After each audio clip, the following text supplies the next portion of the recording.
Bonjour à toutes et à tous. Kéops a vraiment le grand plaisir de vous accueillir aujourd'hui à ce colloque. Comme Alexandra l'a mentionné, le titre de notre colloque, c'est sur l'intégration des bénéfices non financiers aux grands projets d'infrastructure, une proposition vraiment de démarche avant-gardiste pour envisager les grands défis et leurs solutions. Alors, Kéops, qu'est-ce que c'est en quelques mots? Kéops est un consortium international de recherche sur la gouvernance des grands projets d'infrastructure qui vise vraiment à placer l'humain au cœur des grands projets en intégrant dans la recherche des dimensions sociales et qui s'intéresse vraiment à l'humain sur la gouvernance de ces infrastructures. Concrètement, les travaux que nous menons et que nous finançons vise à contribuer à l'avancement des connaissances, bien sûr, mais aussi à améliorer les approches de gouvernance existantes dans les grands projets d'infrastructure, non seulement au Québec, mais aussi au Canada. Donc, notre objectif aujourd'hui, qu'est-ce que c'est? C'est vraiment de mettre en lumière la problématique de l'intégration des bénéfices non financiers dans les grands projets d'infrastructure et naturellement de proposer des pistes de solutions. Le titre du colloque, comme vous l'avez remarqué, s'intéresse vraiment à l'intégration des dimensions sociales, des bénéfices non financiers, et ça amène des grands défis et ça nécessite également des solutions avant-gardistes. Alors, je pourrais vous faire une très longue liste de défis, mais j'en ai retenu deux pour les fins de l'exercice aujourd'hui. Donc, le premier défi, on va vraiment essayer de répondre à comment on peut sensibiliser les acteurs clés à l'importance d'intégrer les BNF, les dimensions sociales, dans la gouvernance des grands projets d'infrastructure. En fait, le constat à ce jour est qu'il n'y a malheureusement pas de prise en compte systématique de l'intégration des BNF et des dimensions sociales dans la gouvernance de nos grands projets. Donc, ça nécessite une réflexion, voire même un changement de paradigme pour identifier comment on peut intégrer ces dimensions sociales-là.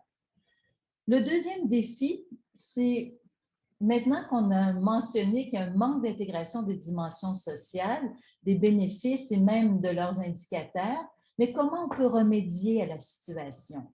Quels sont les modèles? Quelles sont les solutions que nous pouvons proposer aujourd'hui? Encore ici, ceci, ça commande des ajustements des modèles de livraison actuels des projets et ça requiert même d'identifier de nouvelles expertises et habiletés de nos leaders de projet. Alors, si nous regardons un petit peu plus en profondeur notre premier défi, nous savons qu'à l'échelle mondiale, les gouvernements se sont engagés à investir des milliards de dollars dans les infrastructures aux côtés d'investissements importants du secteur privé.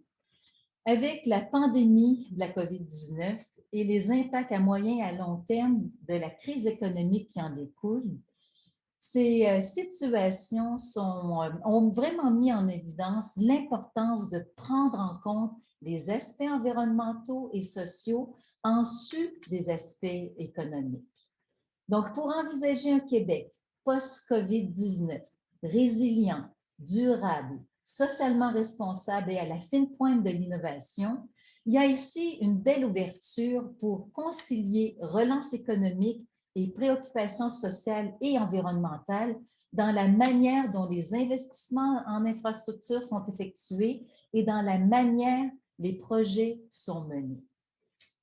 Donc, on sait, les gouvernements, les acteurs clés de l'écosystème des grands projets d'infrastructure souhaitent vraiment d'établir des cadres de gestion appropriés pour garantir la réalisation de bons projets. Ces cadres doivent naturellement inclure des BNF qui se préoccupent de la qualité de vie des individus, des impacts pour la société, de la croissance économique durable. Donc, ces nouveaux cadres de fonctionnement ont un impact transformationnel sur les pratiques existantes et exigent des pratiques de gestion capables de générer non seulement des avantages économiques, mais aussi des résultats plus intangibles.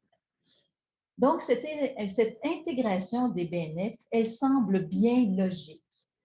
Les BNF sont des éléments de valorisation de nos grands projets. Pourtant, l'intégration des BNF n'est pas systématiquement prise en compte dans les modèles financiers et les modèles de livraison des projets. Maintenant, si on regarde un peu plus en profondeur, notre deuxième défi, où est-ce qu'on se posait la question, comment remédier à cette absence d'intégration? Bien, pour y répondre, nous avons un point d'ancrage, c'est vraiment de conceptualiser la génération de valeur de ces grands projets différemment en incluant une valeur sociale. Ceci, ça se base sur une vision plus humaniste de l'évaluation de la performance des projets.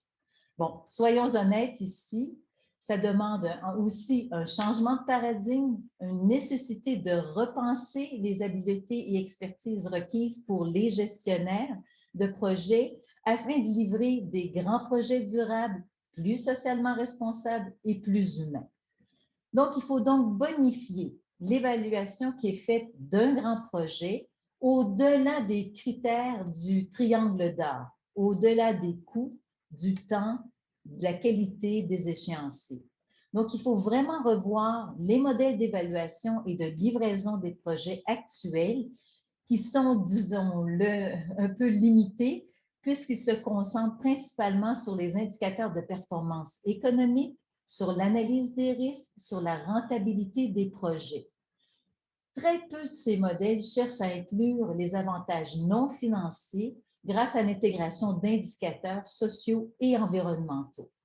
Donc, en terminant sur ce deuxième défi, il est donc nécessaire de mieux comprendre les aspects multiformes de la gestion des grands projets, fondés sur la notion selon laquelle les projets d'infrastructure doivent non seulement être rentables, mais également répondre aux besoins de la société.